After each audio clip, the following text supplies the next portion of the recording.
Greetings everyone, it is I, Leclerc. No, it's not, it's Mark the Bowlerhat Farmer. How are we, boys and girls? I've had a lovely day today. You can see this beautiful, beautiful blue sky as the sun dips down behind me. I've been out here in the cold, sorting vegetables to make compost and manure. Lovely. Got these IBCs off my cousin, they're going to come in handy. We've got a load of bales what will wet off the front of the shed. We're going to be using them for making some raised beds. We've got lots and lots of wood chip. We've got lots going on the farm at the minute. This area here, which we're in here, is completely regen. This is all about the regeneration of the soil, the delivery of the bio to the soil, making good quality soil that we can nurture, regenerate, put some life back into it. This year, one of the things I'm really keen to sort of get people to start questioning is, you know, we all eat food, but is there any damn goodness in it? And one of the things which we're doing here is growing really high, really dense, nutritional valued food. And that's what we've got to do this year. So that's what we've got going on here. We're going to put a polytunnel up just behind us over here. You can see the frame over there somewhere. We're getting that together. That's going up in the next few weeks. It's all getting exciting. We've got all these beds here which are all ready to be done. We've got strawberry plants there. We've got lots and lots and lots of things going. This is a little bee garden which I put together. We've got that going in there. Look, that's all coming together now. Black currants, blueberries, red currants. As you can see, these onions here, whoops, that way, onions there which are coming up nicely. The garlic is doing really well.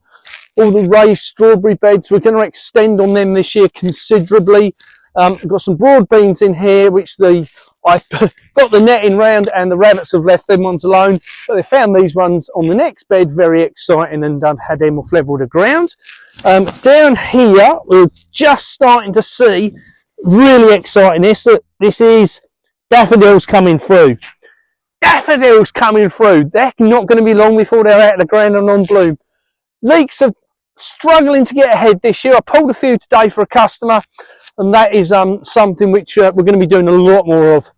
One of the things I wanted to talk about today, as I just wander over here, I'm just going to stand over here to do this for a reason. I believe we're rebuilding these beds over here, rebuilding the ground, the soil. It was clay, it was dead, it hadn't got a lot of goodness in it, couldn't really grow a lot in it unless you plastered it in nitrogen. Don't want to be doing that. That's not the kind of farming we want to be doing. It's not good for us. This here is a pond, and my belief is that these are the answer. This brings in lots of natural habitat. This gives us the birds coming in. The birds eat the insects are what eat the plants. We're going to get this, so we've got really good quality soil protected and looked after by the wildlife. And that's something that I believe farmers messed up on in the past when they took all the hedgerows out. That was a bloody disaster. Now, the other reason these things are good is because farmers, in my opinion, don't dig enough of these. Now, I'm fortunate the farm I'm on, Ray, who owns the farm, loves ponds. He's put 5 in, you know, they're beautiful. Lots of wildlife, lots of habitat, and they are important. Now, for me, they also give somewhere for the rain to go. Think about that. One thing I will also say on what we're doing on the regen land, while we're filling it full of natural, and I say natural, organic material, the real important thing on that is that with organic material, what do? You've got something in the ground to soak up and hold the water. And that means you have to water less in the summer because there's already water on side. The other side is this, as the water level drops down, it irrigates and waters underground all of the fields and everything. We need more of them and we need less trash coming down from the sky.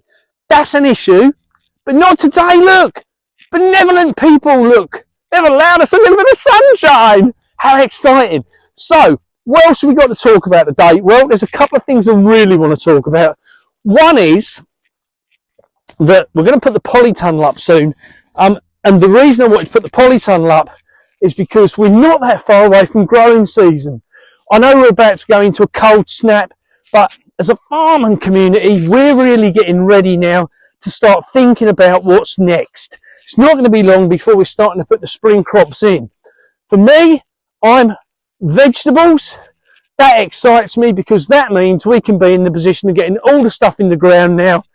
You know, start the minute the polytunnel's up, getting the seedlings in, getting the vegetables growing, getting the salad growing, so that the minute the warmer weather gets here, we are in a land of abundance and we've got stuff growing that we can obviously sell, feed ourselves with, feed other people with. I think we've got a shit show coming. I think within the next 90, 100 days, I think the supermarkets will be out of food. One of the reasons I've been pushing so hard on with the foodfindershub.co.uk is because I believe that the people who are building the relationships with farmers in the forthcoming weeks will be the ones who will get fed when the supermarkets run out of food. So if you haven't yet found a local farmer, I might suggest you do so. Find a butcher, a baker and a candlestick maker if you need to. Now, on the other side of all this is a very exciting thing. And I have the pleasure, a lot of you will know who I'm going to mention now, I have the pleasure of, in the forthcoming weeks, bringing to the table and working with the amazing Catherine McBean. She's a dynamite on fire, that's for sure. I love Catherine. I've enjoyed working with her when she was at the PFFA. Going to enjoy working with Catherine on this side. Need to be able to find a solution as we roll forward in the next few weeks. Just putting this out there. If anybody's into sponsorship, if anyone's into funding things, we're trying to find some funding to keep the project moving forward. There's been so many of you have kindly donated at present. I just cannot thank you enough for what you've done.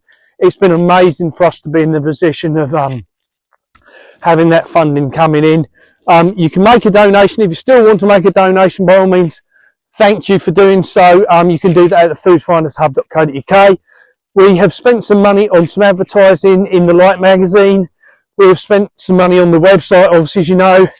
So it don't take long to get through it, unfortunately. So if anyone knows of anyone who does sponsorship or funding, anything like that can be trusted, because we're not going to take the first money that comes on the table. Don't think about that, because there's so many corrupt bastards out there like Billy Boy Gates, who has 50 different foundations where, you know, and they're all funded by the one pot. We don't want none of his money, none of that. We want to be really, really sure of what we are doing and how that's going.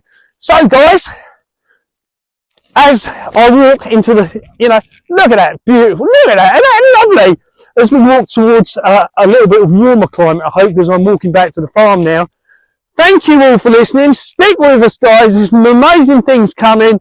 Going to be lots coming on the growing side over the forthcoming weeks. And there's some exciting news to come, but I can't tell you until tomorrow, till I've got it all confirmed. Big love, boys and girls. See you soon.